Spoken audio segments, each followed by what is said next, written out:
Pour ne rien rater de nos programmes, n'oubliez pas de vous abonner à nos 2 chaînes YouTube, le Média TV et le Média 24/7, et d'activer la cloche. Bonjour à toutes et à tous, ravi de vous retrouver sur Le Média pour le récap, votre rendez-vous quotidien d'actualité. Du lundi au jeudi, on revient sur un sujet sans filtre et sans langue de bois. Alors, un milliardaire ultra-conservateur, Pierre-Édouard Stérin, déploie son plan Périclès, ses 105 millions d'euros pour installer l'extrême droite au pouvoir, menaçant ainsi nos libertés et notre démocratie.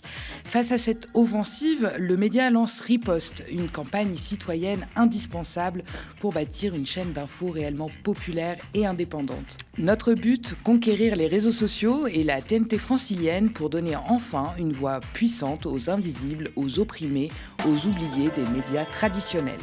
C'est une bataille décisive, alors rejoignez-nous, soutenez cette riposte sur campagne.lemediatv.fr.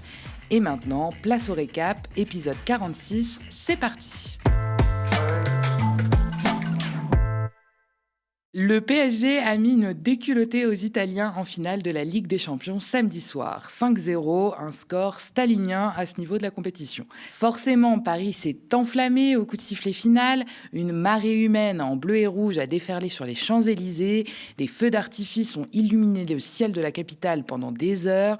Les rues ont vibré, les corps ont chanté. Le cœur de la capitale a, c'est assez rare pour le souligner, battu au rythme du peuple en liesse.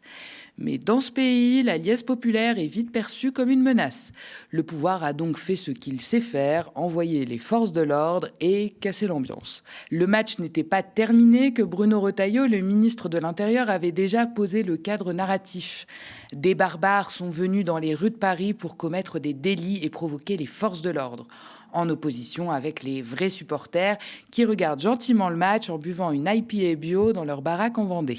Ceux qui, hier soir, je le dis, sans mâcher mes mots, ont gâché cette belle fête sportive, ce sont des barbares. Oui, ce sont des barbares.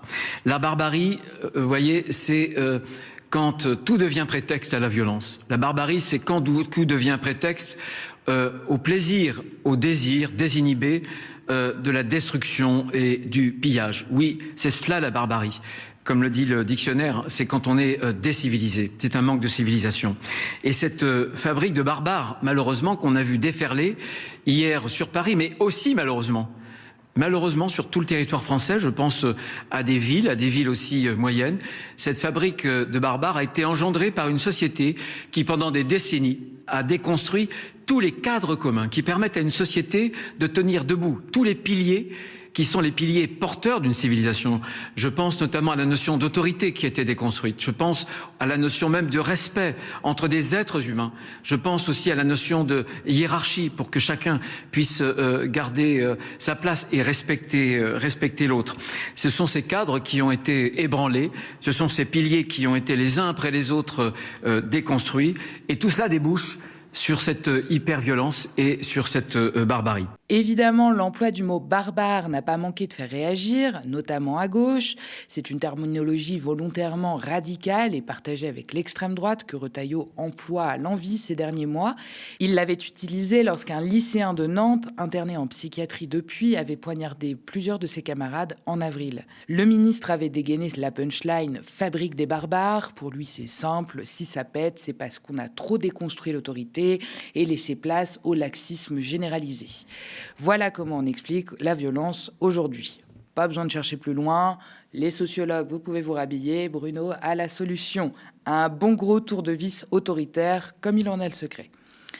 Samedi soir, le ministre de l'Intérieur a mobilisé plus de 5000 policiers et gendarmes. Le préfet avait fanfaronné en rappelant qu'il n'y en avait que 2000 pour la demi-finale il y a 3 semaines. Et déjà, des heurts entre les supporters et les forces de l'ordre avaient eu lieu. Mais vous commencez à connaître la recette Retailleau. Si les gens ne se tiennent pas sages, le ministre augmente le nombre de matraques pour leur taper dessus. Si on en croit l'article du Monde en date du 30 mai, les services de l'État ont bûché pendant des semaines pour mettre en place le dispositif sécuritaire de samedi soir. Leur objectif ? Faire oublier le fiasco de la Ligue des Champions 2022 au Stade de France, où la fête avait tourné à la débâcle sécuritaire avec des centaines de supporters espagnols et anglais agressés, volés et aspergés de gaz lacrymogène par la police. L'image de la France avait été sérieusement écornée. Darmanin, le ministre de l'Intérieur de l'époque, a même fini par s'excuser auprès des supporters anglais lors d'une interview au début du mois dernier. Bon, alors, 3 ans pour obtenir des excuses, ça paraît un peu long, mais à l'échelle de la France, c'est pas tant que ça. Les Algériens, ça fait 60 ans qu'ils les attendent, les leurs. En 2023, un rapport indépendant commandé par l'UEFA avait notamment pointé la responsabilité de la préfecture de Paris dans cette débâcle. Il pointait l'usage abusif de gaz lacrymogène qui n'ont pas leur place dans une fête du football, je cite. Selon les experts du rapport, dirigé notamment par un ancien ministre portugais des Sports, le dispositif policier aurait également été biaisé par une perception archaïque et infondée des supporters de Liverpool, injustement assimilés à des hooligans. Une erreur qu'ils jugent inacceptable. Répression à gogo et délit de faciès, chez nous, c'est la routine. La définition même du maintien de l'ordre à la française. D'ailleurs, aucune raison que ça change en 2025, encore moins avec Retailleau aux manettes. La grille de lecture raciste et bourgeoise a beau jour devant elle. Alors, on imagine assez bien la panique morale dans laquelle se sont retrouvés tous les hauts fonctionnaires sous les ordres de la République en imaginant que toute la banlieue parisienne allait se retrouver dans les beaux quartiers de Paris. C'est encore pire que les supporters anglais dans leur esprit. Résultat, le ministre de l'Intérieur a sorti toute sa cavalerie pour protéger les Champs-Élysées et le Parc des Princes à Boulogne. Pour vous donner une idée, le dispositif policier était à peu près similaire à un samedi de gilets jaunes à Paris. La comparaison vaut aussi pour les interpellations. À ce jour, après un week-end de célébration footballistique, on décompte 563 personnes interpellées et 307 placées en garde à vue. Alors rappelons qu'interpellation ne vaut pas culpabilité. Respirer est parfois un motif suffisant pour finir dans le panier à salade et le tri se fait ensuite. Pour l'instant, la préfecture a communiqué le chiffre de 45 comparutions immédiates de prévues. Mais alors, que s'est-il passé ? Eh bien, en fait, pas grand-chose, à écouter le préfet lui-même. Non, c'est ni une réussite ni un échec. C'est pas, je qualifierais pas ça de réussite, puisqu'on s'était quand même fixé comme objectif qu'il n'y ait pas de dégradation de commerce. Alors, il y en a eu 4, je vous l'ai dit. On a eu aussi quelques feux de véhicules. Donc, je vous ai dit 2 sur le secteur de la place de la Porte de Saint-Cloud. Il y en a eu quelques autres aux abords des Champs. Donc, j'attends encore le décompte définitif. Et puis, le lien qui est fait ou pas avec les incidents. Donc, voilà, on s'était donné, moi, ma mission, c'est celle que m'avait donnée le ministre d'État, c'était d'éviter qu'il y ait des dégradations. Bon, il y en a eu quelques-unes, donc on ne peut pas parler d'une réussite, évidemment. Après, on ne peut pas parler non plus d'un échec. Vous aviez des milliers de personnes qui sont venues pour commettre des exactions et qui, pour la plupart des cas, en ont été empêchés. Donc on en a marre de ces commentaires qui disent l'État ne fait rien, l'État ne peut rien. C'est pas vrai. On les en a empêchés avec beaucoup de fermeté, beaucoup de courage. On a vu des pompiers intervenir pour éteindre des feux de poubelle au milieu de la foule. Donc avec beaucoup de courage, on les en a empêchés. Donc voilà. Donc il faut rester très modeste en matière d'ordre public. Puis pour ceux qui seraient extrêmement critiques, je les renvoie au bilan des années passées sur les finales et autres. Voilà, je crois que les bilans étaient beaucoup plus lourds que ce qu'on a eu à déplorer hier. Vous l'avez compris, l'objectif de la police, c'était d'empêcher toute dégradation. Ce qui compte, c'est pas de permettre la liesse populaire de s'exprimer, de sécuriser la population, c'est de protéger les biens. Et si Nunez a l'air tout renfrogné, c'est qu'il n'a pas réussi à sauver le Chanel des Champs-Élysées. Retenez cette règle simple, les coups sont autorisés dans les crânes des supporters, pas dans les vitrines capitalistes. La police ne protège plus la population en premier lieu, mais les propriétés. Alors au total, Nunez parle de 4 boutiques dégradées, quelques voitures cramées, un score presque modeste vu l'ampleur de la fête. Mais pour l'extrême droite, c'est jackpot. Toute excuse est bonne pour ressortir son vieux disque sur la racaille des banlieues et nous abreuver d'un racisme à peine maquillé. Pendant que les Parisiens faisaient la fête dans les rues, la fachosphère sur Internet s'activait pour orchestrer son offensive médiatique. Les comptes d'anonymes ont multiplié les commentaires à vomir, faussement indignés de la moindre expression de joie. Et pour les aider, les torchons d'extrême droite comme Frontières ou Valeurs Actuelles ont fait leur part du boulot. Le problème, c'est que parfois, c'est un peu too much. C'est l'équivalent d'un joueur italien qui se roule sur le terrain alors que personne l'a touché. On a par exemple eu le droit à la vidéo d'un type qui grimpe sur un abribus, ou encore à celle d'une explosion d'une borne d'incendie. à 2 doigts de proclamer l'état d'urgence. Et je ne vous parle même pas des vidéos montrant des supporters en train de jouer dans l'eau de la dite borne incendie. C'est l'anarchie, peut-on lire. Les forces de l'ordre sont débordées face à cette situation. Alors on a 10 personnes qui font du ventre-glisse et c'est toute la République qui s'effondre. Évidemment, l'extrême droite politique a aussi fait sa part. Pour Jordan Bardella, président du RN, Paris est livré aux émeutiers. Il dénonce un dispositif sécuritaire sous-dimensionné et charge le ministre Retailleau. Le grand penseur Éric Ciotti, quant à lui, a vu le chaos total à Paris et questionne, je cite, « Jusqu'à quand allons-nous rester spectateurs de l'effondrement de notre pays ?» De l'autre côté du spectre politique, LFI charge aussi Retailleau. Manuel Bompard estime que la mission du ministre de l'Intérieur est de garantir le fait que ces festivités puissent se passer dans les meilleures conditions possibles, plutôt que de venir mettre de l'huile sur le feu. Le coordinateur de la France Insoumise n'a pas manqué de pointer l'emploi du mot « barbare », un vocabulaire qui vise à déshumaniser une partie de la population française et au relent raciste, je le cite. Le lendemain, le ministre Retailleau en remettait une couche en réutilisant encore et encore le terme « barbare » dans ses prises de parole officielles. Le député LFI Antoine Léaumont se trouvait sur les champs samedi soir. Il a tweeté à plusieurs reprises sur ce qu'il vivait en dénonçant l'usage massif de gaz lacrymogène sur la foule et le bordel organisé par Bruno Retailleau. Il s'est exprimé sur BFM. Qu'est-ce que vous avez dit alors? Ce que j'ai dit très exactement, c'était que la manière dont était fait le dispositif de maintien de l'ordre sur les Champs-Élysées pour normalement assurer la possibilité de faire la fête. Moi, je suis pas venu piller, je suis pas venu agresser des policiers, je suis venu pour célébrer la victoire du PSG qui a quand même mis 5-0 à l'Inter de Milan et qui est champion d'Europe. C'est une fête, normalement, à ce moment-là. Mais vous dites le responsable du chaos, c'est non pas les pilleurs qu'on vient de voir, c'est Bruno Retailleau. Mais je réponds à monsieur Retailleau sur les propos qu'il a tenus, lui. Et je dis que sur ce qui s'est passé sur les Champs-Élysées, ça participait à organiser du chaos. Pourquoi? Et je veux expliquer pourquoi. Le dispositif de sécurité qui était fait, en soi, il y avait des éléments qui étaient des bons éléments. C'est-à-dire que, par exemple, était bloquée la circulation à l'entrée des Champs-Élysées. C'était mal expliqué, néanmoins. C'est-à-dire que, quand vous arriviez sur les Champs-Élysées, vous aviez l'impression qu'on vous bloquait l'accès aux Champs-Élysées. Ce qui, déjà, commence à créer des tensions. Il fallait passer sur le côté du dispositif, mais ça n'était pas expliqué. Et je répète ce que nous disons depuis maintenant plusieurs années avec nos camarades de la France Insoumise. Il faut renforcer les dispositifs techniques de la police, notamment pour mieux expliquer ce qui se passe quand il y a des grands mouvements de foule, comme ceux qui peuvent avoir lieu. Ensuite, le deuxième problème, c'est qu'une fois qu'on était sur les Champs-Élysées, ce qui se produisait la plupart du temps, c'était qu'on respirait du gaz lacrymogène. Et ça provoque des mouvements de foule qui sont des mouvements de foule dangereux. Donc je répète ce que je dis, ça organise du chaos. Pour le député, les forces de l'ordre ont envoyé des lacrymos partout pour faire fuir les gens parce qu'ils ne supportent pas qu'ils viennent aux Champs-Élysées célébrer la victoire du PSG. Alors cette réponse policière n'a rien d'un hasard. En fait, elle s'inscrit dans une tradition bien ancrée de suspicion des classes dominantes envers les réjouissances populaires, surtout lorsqu'elles viennent des personnes racisées ou des banlieues. Dès le 19e siècle, comme le démontre l'historien Alain Corbin, les élites tentent de discipliner les corps, d'aseptiser les rassemblements populaires jugés trop bruyants, trop physiques, trop vulgaire.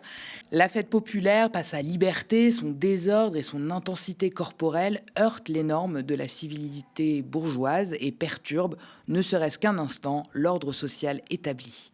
Dans ce cadre, la répression n'est pas qu'un maintien de l'ordre, c'est une reprise en main symbolique.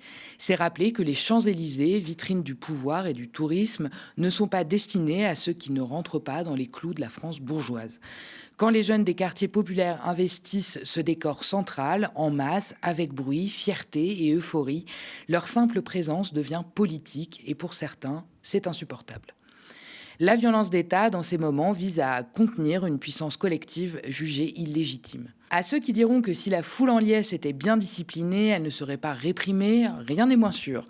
L'histoire et la sociologie apportent un démenti clair. Ce n'est pas la violence réelle qui déclenche l'intervention policière, mais la simple présence de certains corps dans l'espace public, notamment jeunes, racisés, issus de classes populaires, perçus comme déplacés, voire menaçants.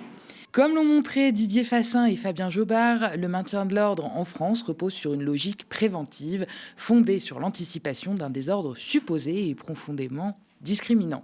C'est exactement ce qui s'est passé en 2022 avec les supporters anglais au Stade de France. La police a estimé en amont qu'ils étaient des hooligans violents et elle a donc réprimé sévèrement, sans discernement du réel. Autrement dit, ce ne sont pas les actes qui posent problème, mais les corps qui les portent. Cette répression s'inscrit dans un rapport profondément abîmé entre la jeunesse des quartiers populaires et la police. Depuis des années, les banlieues sont les laboratoires du maintien de l'ordre, contrôle aux faciès systématique, violences répétées, provocations, humiliations et parfois mort entre les mains des forces de l'ordre. On pense à Ziad Ebouna, Adama ou Naël pour ne citer que. Ce n'est pas un enchaînement d'accidents ou d'incidents, c'est une mécanique bien huilée, une police qui, dans ces quartiers, n'incarne pas la protection mais le contrôle, pas le dialogue, mais l'affrontement. Alors quand cette jeunesse descend fêter une victoire, ce n'est pas neutre. La police, pour beaucoup, n'est pas là pour encadrer la fête, mais pour la faire taire. Parce qu'avant même qu'il se passe quoi que ce soit, ce sont les corps eux-mêmes, jeunes, racisés, populaires, qui sont perçus comme une menace. Même quand ils embrassent les CRS à l'occasion d'un but, pas besoin de violence effective pour que la tension n'explose. On regarde. Messieurs, c'est le 4e, messieurs. Le 4e. Vous avez vu le 4e, messieurs. Madame, je sais pas. Il suffit vraiment d'observer les images pour comprendre. Lorsque les supporters investissent le périphérique parisien, la Bravem, cette unité motorisée tristement célèbre pour ses méthodes très brutales, est immédiatement dépêchée sur place. À pleine vitesse, les motards foncent sur les piétons qui, pris de panique, se mettent à traverser la voie rapide au milieu des voitures encore en circulation. Cherchant à se mettre en sécurité, certains tentent de rejoindre les zones plus stables, mais se font rapidement interpeller par les policiers descendus de leur moto. Cette brutalité provoque de nouveaux mouvements de panique. Des supporters retraversent le périphérique en courant, s'exposant encore davantage au danger. Les derniers à rester sur place se retrouvent piégés, pris en tenaille par la Bravem, toujours prompte à faire parler les matraques. En réaction, des supporters hors champ essaient de leur venir en aide. Ils tirent des mortiers d'artifice, lancent quelques projectiles, notamment un vélo, comme on peut le voir, pour disperser les forces de l'ordre. Mais on en revient toujours à la même question. À quoi bon cette répression systématique ? Dans ce contexte précis, la police intervient pour empêcher des piétons de créer un accident sur la voie rapide. Et donc leur stratégie ne fait qu'aggraver les risques. Elle ajoute de la violence au danger. Résultat, une situation tendue devient explosive. Et la sécurité est sacrifiée alors que la brutalité fait loi. Un qui n'a pas masqué sa joie, en revanche, c'est Emmanuel Macron. Tout content de la performance du PSG. Il a félicité l'équipe et tweeté « Champion mon frère » après le coup de sifflet final, en référence à un ancien joueur du PSG. Il n'en fallait pas plus pour déclencher un nouveau drama. La fachosphère trouve un nouvel os à ronger. Alors, Éric Nolot écrit sur X « Un président ne devrait pas parler comme une racaille ». Certains lui reprochent alors d'avoir oublié « wesh » ou « wallah ». Bref, un nouveau prétexte pour déverser son racisme. Cependant, la palme de la bêtise revient à Pierre Lelouch, avocat et ancien ministre de droite, qui nous gratifie de son analyse particulièrement profonde. Et devinez quoi ? Ce serait un signe de ralliement que le président envoie aux musulmans. Voilà, ça faisait longtemps qu'on n'avait pas parlé d'entrisme, ça nous manquait. On écoute. En France, on a clairement un lien entre les populations immigrées et le foot, ça c'est clair, au tel point d'ailleurs que le président de la République lui-même l'a dit en disant « champion frère ». Oui.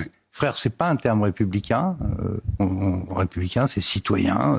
Frère, c'est un terme de l'oumma musulmane où on appelle l'autre frère ou sœur. J'ai été franchement très choqué par l'utilisation de ce mot par le président lui-même, qui donc envoie un signal à cette population autour du football. Le lendemain de la victoire, les joueurs du PSG sont revenus en terre parisienne. L'équipe a ramené la coupe à la maison et remonté les Champs-Élysées en bus, comme le veut la tradition dans le monde du foot. Sauf qu'on dirait davantage un défilé militaire version 14 juillet sous Macron, sans public, qu'une fête populaire. Il n'y a qu'à regarder la photo aérienne pour se faire une idée. Les supporters sont parqués sur un seul côté de l'avenue, à distance du bus, encadrés par des forces de l'ordre. Aucune proximité, aucun plaisir. On est très loin des célébrations de 1998, ou sans remonter si loin, celle de l'Argentine à Buenos Aires en 2022, par exemple. Après ce rapide petit coucou aux quelques supporters autorisés à assister à la parade, l'équipe du PSG a été invitée à une petite sauterie chez les Macron. Alors le président était tout sourire, il a déconné avec le président du club, avec Brigitte qui serrait des paluches, enfin c'était super. Les seuls qui se demandent un peu ce qu'ils font là, ce sont les joueurs. Vu leur tête, on pourrait penser qu'ils ont perdu, carrément. Va savoir, peut-être qu'ils n'aiment pas être exposés comme des bêtes de foire sur fond d'opérations de communication présidentielle. On ne sait pas.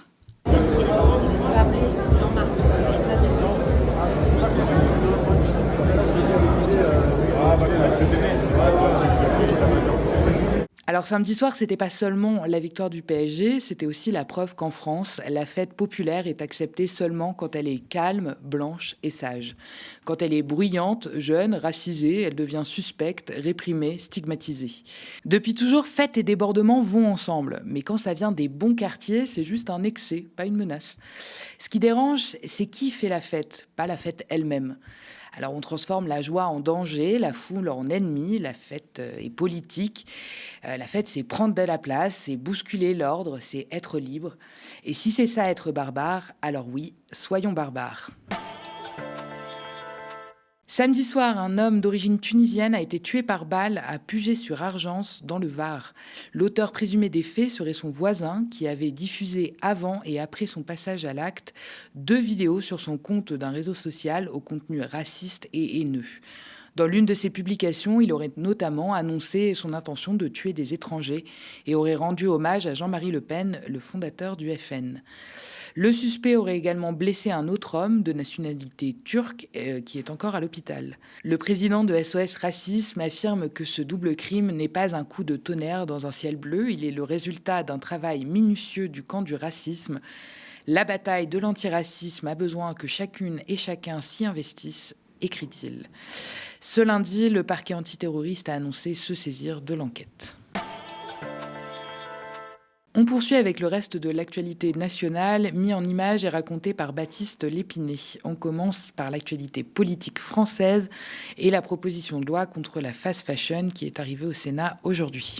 La proposition de loi contre la fast fashion arrive au Sénat aujourd'hui, mais avec un nouveau style. Portée par la députée Horizon Anne-Cécile Violent, cette proposition a été votée à l'Assemblée il y a un an et depuis, elle est restée dans les placards. La nouvelle version modifiée par le gouvernement entend freiner la publicité autour de la fast fashion et instaurer des pénalités financières, mais ce nouveau texte ne cible plus les entreprises européennes. Pour les associations, il est totalement détricoté. Ce qu'on voit aujourd'hui, c'est que la loi elle a évolué par rapport à son texte qui est sorti de l'Assemblée nationale qui ciblait l'ensemble du secteur. Aujourd'hui, elle ne cible plus que Chine et Temu, d'ailleurs de manière très maladroite et très floue, qui fait que peut-être même ces enseignes concernées, elles pourraient échapper à la loi, mais surtout, elle laisse de côté des marques comme Primark, H&M, Zara, qui ont un impact environnemental qui est colossal. Un renoncement, alors qu'entre 2010 et 2023, le nombre de vêtements mis sur le marché en France est passé de 2,3 milliards à 3,2 milliards. Résultat, selon l'ADEME, 35 vêtements sont jetés chaque seconde dans le pays.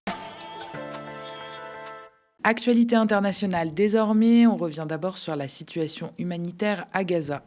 La distribution alimentaire se transforme en piège mortel. Médecins sans frontières met en cause l'organisation de l'aide humanitaire à Gaza. Dimanche, d'après les secours, 31 Palestiniens ont été tués et 176 ont été blessés par des tirs israéliens alors que des milliers de personnes se dirigeaient vers un site de distribution d'aide alimentaire géré par Gaza Humanitarian Foundation. Cette organisation privée au financement opaque est soutenue par Israël et les États-Unis et depuis qu'elle a pris en charge la gestion de l'aide, le 27 mai, les bousculades et violences se répètent. Je n'ai rien pris, je rentre les mains vides, ils ont tout volé.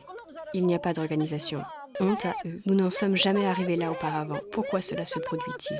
Pourquoi en sommes-nous arrivés là? Mon fils n'a pas mangé de pain depuis 4 jours. Pour les Nations Unies, ce système engendre une pénurie artificielle. Le nouveau modèle de distribution ne peut en aucun cas répondre aux besoins de Gaza. L'entité soutenue par les États-Unis, qui a été créée pour mettre en œuvre ce plan, institutionnalise dès le départ les restrictions imposées par Israël à l'acheminement de l'aide. De son côté, l'armée israélienne a nié avoir tiré sur des civils se trouvant à l'intérieur ou à proximité du centre. Et pour conclure, on fait le point sur l'élection présidentielle polonaise qui s'est déroulée ce week-end.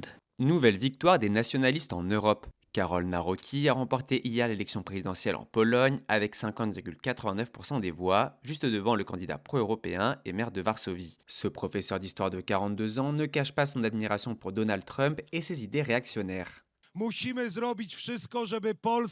Nous devons tout faire pour que la Pologne reste la Pologne, riche de son patrimoine culturel, de notre attachement à ce qui est inscrit dans notre communauté nationale, aux symboles de la croix et aux valeurs chrétiennes. En Pologne, la présidence possède un droit de veto sur le législatif et la victoire de Nawrocki risque de bloquer le programme progressiste de l'actuel gouvernement, notamment sur l'avortement et les droits LGBT. Le nationaliste entend aussi s'attaquer aux directives de Bruxelles sur l'écologie et l'immigration et souhaite réduire les avantages pour les réfugiés ukrainiens. Merci d'avoir regardé cette nouvelle édition du Récap. N'hésitez pas à nous laisser vos impressions en commentaire si vous nous regardez sur YouTube ou via email si vous nous regardez à la télé. L'extrême droite, aidée par les médias, financée par les milliardaires, cherche à imposer sa vision en muselant la diversité des voix et en bafouant le pluralisme. Pour riposter, le média lance Riposte, une campagne citoyenne cruciale pour bâtir une chaîne d'information indépendante et populaire. Sur les réseaux sociaux et la TNT francilienne, nous voulons porter les voix qui dérangent, celles qu'on ne peut pas entendre ailleurs. Et cette bataille pour la démocratie nous concerne tous, alors rejoignez-nous et soutenez la riposte sur campagne.lemediatv.fr. Et abonnez-vous aussi à nos 2 chaînes YouTube, le Média TV et le Média 24/7 pour ne rien rater de nos programmes. Très bonne soirée sur le Média.